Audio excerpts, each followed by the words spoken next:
ఎక్కువగా మితిమీరిన హామీలు ఇస్తే ఎవరు నమ్మరు. ఆ విషయం వారికి తెలుసు.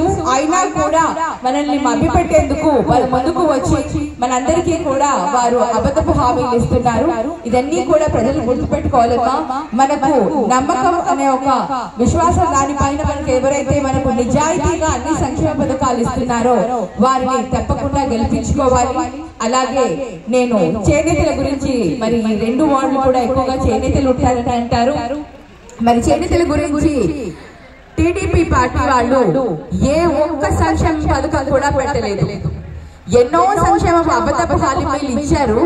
ఆ దాంట్లో కూడా మన గురించి పట్టించుకోలేదు. చేనేతల గురించి అసలు ఎక్కడా కూడా ఏ హామీ ఇవ్వలేదు. అది ఒకటి మనం గుర్తు పెట్టుకోవాలి. చేనేతలకు ఎక్కడా కూడా టికెట్ కూడా ఇవ్వలేదు వాళ్ళు.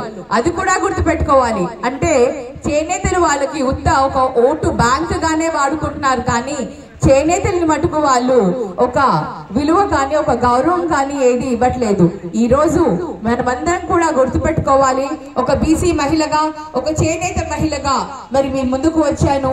మనమందరం ఒక్కటై నన్ను ఆశీర్వదిస్తే తప్పకుండా మనకున్న సమస్యలు ఏవైతే ఉన్నాయో వాటన్నింటినీ కూడా పరిష్కరిస్తానని మీ అందరికీ కూడా తెలియజేస్తున్నాను.